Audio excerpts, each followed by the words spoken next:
It's really important for me as a head teacher to have a high profile. I firmly believe in that. A leader, I think, is someone who gets people to perform beyond their perceived capabilities. Essentially what happened is that I was seconded, if you like, onto the senior leadership team to lead writing across the whole school.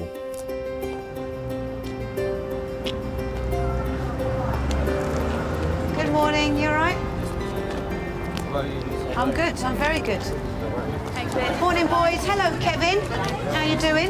When Yvonne Powell joined Little Ilford School as head teacher 3 years ago, she quickly established that poor literacy skills were standing in the way of many pupils making progress and were the main reason for the school's weak results at GCSE. OK, I'm going to wander into assembly now. Tayab, get to registration and get your shoes on quickly, please. Literacy is absolutely essential. It's essential now to the students' lives, and it's even more essential to them being employable, first and foremost, let alone the opportunities that could be ahead of them if they're able to write, speak in a certain way in terms of continuing with their education. We have a fabulous opportunity, probably more than any other place in the whole wide world, to be with people from all over the world, to see different cultures.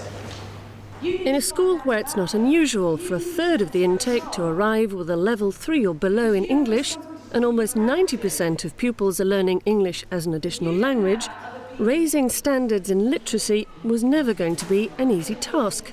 But the senior leadership has united in making literacy a priority. The reason why we need to get the level 3s up is quite simple, because by the end of year 9, if they're not up to level 5, they have less chance of being successful in Key Stage 4 and they won't do well in their GCSE result. For example, a level 5 student has a 51% chance of getting 5 A stars to Cs. If you're on level 4, however, the percentage reduces to 6%. So you can see the importance of getting students up to level 5. Early on, it was agreed the school would focus on teaching literacy across the whole curriculum, and that a targeted literacy intervention programme would also be needed as soon as pupils joined the school. Because we have such a high number of students coming in at level 3 or below for their writing, we've really had to put in some intervention processes. Now, there's so much out there in terms of supporting teachers and schools in doing this, but it's about selecting what's appropriate for your students. So, for example, the first thing we did in the first year was introduce the literacy progress units. They've been out there for a while, they're available to all schools to use. Kevin, can you read the second one? You could be training in the ice fields of Siberia. After a year of withdrawing children from lessons to do the LPUs, it was soon clear that so many children needed help, this alone wasn't going to be enough. Yvonne and Assistant Head Andy Farquhar, the school's literacy intervention coordinator, decided changes had to be made. Over the last year, we've tried something different. Instead of, because we're constantly withdrawing students from lessons, and we don't feel we want to do that, although we still have to a degree. But what we did instead, we introduced an intervention lesson and attached it to the English department timetable. So they all have, for example, 3 English lessons plus 1 intervention lesson, which means we could cater for gifted and talented students. We could cater for level 4 students, because nationally there's an issue of level 4 students getting stuck at level 4.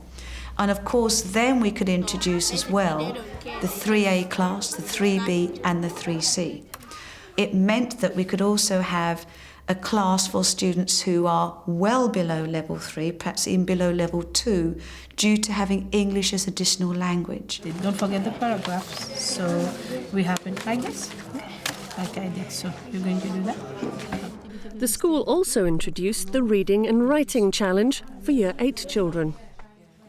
When we introduce that, how do we staff it? Well, again, it's maximising the staff that we've got.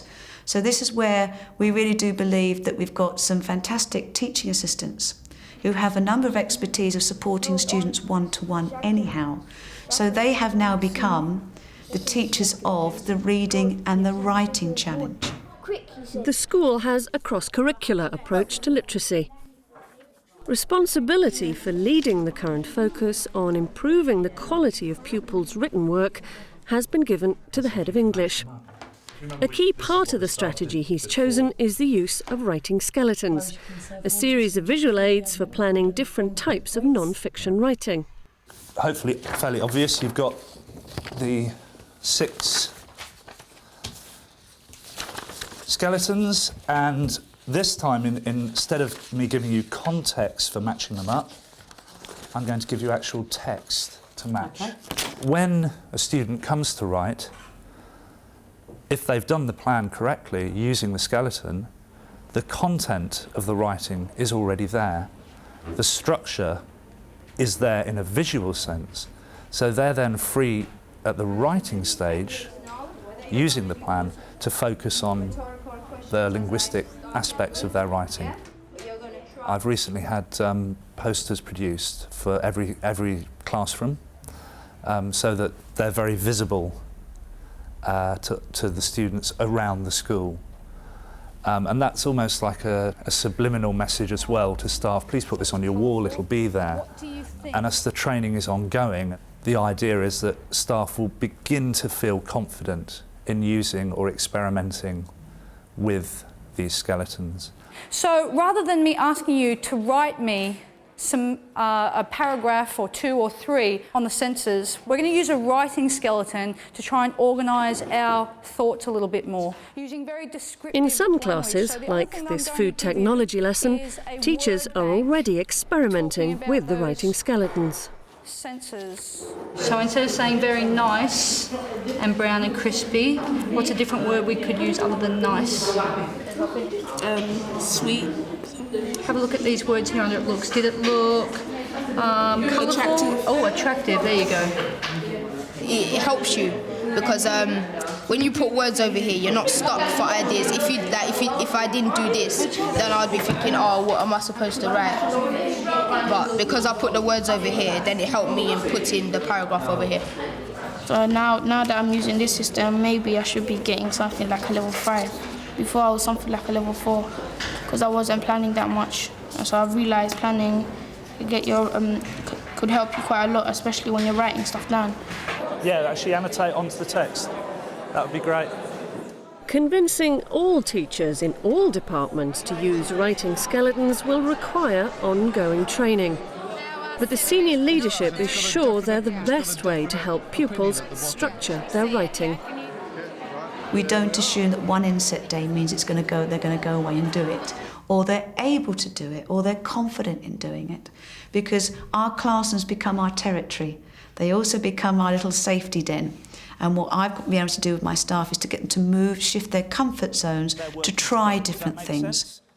But this is the bottom line. At the end of the day, they are judged on their written, non-fiction writing skills. So it makes sense that we're teaching those skills at Key Stage 3. If we don't teach them, we are failing them. We won't move on until staff are confident and happy. With the writing, you've got an example. Hopefully it will be embedded by October 2006. If it isn't, staff might need more training, so we will train and support staff. We're a learning school. We consider ourselves to be a learning institution. We're all learning, not just the students. They were so thrilled that they'd actually written something that was, more substantial and descriptive, and they really enjoyed standing up and reading out what they'd written to other kids in the class as well. And teachers who've already discovered the benefits of writing skeletons are encouraging others to use them. We need to look at how we can all, across the different technology areas, use, why not a similar skeleton in all of the 4 different technology areas, so that the kids are seeing, that link through technology. With a strong literacy strategy now in place, the head's getting set to hand over day-to-day managing of the intervention programmes for the Year 7 and 8s. We are confident that what works is in place, so we're ready to train up other people to lead it.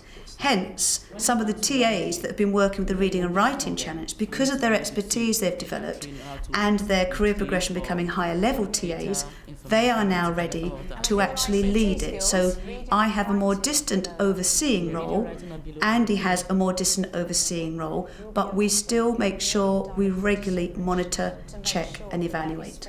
The issues you've raised have been really useful actually, so I'm really confident as a team you're going to come up with a number of ideas. Having handed over leadership of literacy intervention to the HLTAs, Yvonne will be keeping a close eye on whether the intervention strategies are still working. Morning, Janet. Morning, everybody. Morning, ladies. Hi, Sue. Anything I should know about? Yes. Any leader in setting up any new strategies needs to be really, really clear that they monitor and measure the impact of it. Because actually, if you invest in it and it's not impacting on what it needs to do, then you need to rethink it. And I think it's also important that leaders recognise to take those risks, because without taking those risks, we don't learn from them. But it is important to make sure there are systems in place to monitor and track. Hurry up, young man. Yvonne makes a point of keeping across every aspect of school life. Why would someone start at... But she's not the only one who gets a chance to observe teachers in action. Every member of staff gets to observe a colleague. So that's a key part of our, if you like, our CPD, our professional development. And it's amazing again, rather than sending a member of staff out on a course for £170 plus a £170 cover, to spend 1 hour in a colleague's classroom is so much more powerful. We've got the possibility of £5,000 for supporting our literacy work here. The transition coordinator could do some stuff. And the HLTAs have already said they want to go into primary schools, so that will give us... Okay. Yeah, so that will release staff. So release staff and then use it for cover as well? Yeah. Yvonne Powell has made raising standards in literacy her mission and is already being rewarded with positive results. Hi, Yvonne. I've got the levels for the LPU students, the final levels. So what's the overall result? Well, the overall result is 63% of them have progressed to level 4, and what's really encouraging as well is 16% of them have progressed to level 5. That's fantastic. So that's really good. Curran has correct stance, but his back's... Literacy is now central to everything taught at Little Ilford, and for Yvonne, a strong literacy strategy is fundamental if pupils are to succeed. There are particular barriers to so many of our children achieving their potential, and one of the key barriers is literacy. So it's a real duty that we have to make sure that we remove those barriers so that they don't become a block. You've got 3 animals. You've got to decide which class it belongs to and what are its key features. How many people think they can finish it in 1 minute? If I was to give any advice to another head teacher about how to lead and implement a literacy strategy, it would be to make sure it is integral. Integral in the curriculum, integral to any extra support, integral to some people's job descriptions. Because quite clearly, if it is that important for school, it needs to be important at all the different levels, from the head teacher down to the teaching assistant actually delivering it with the student in the library.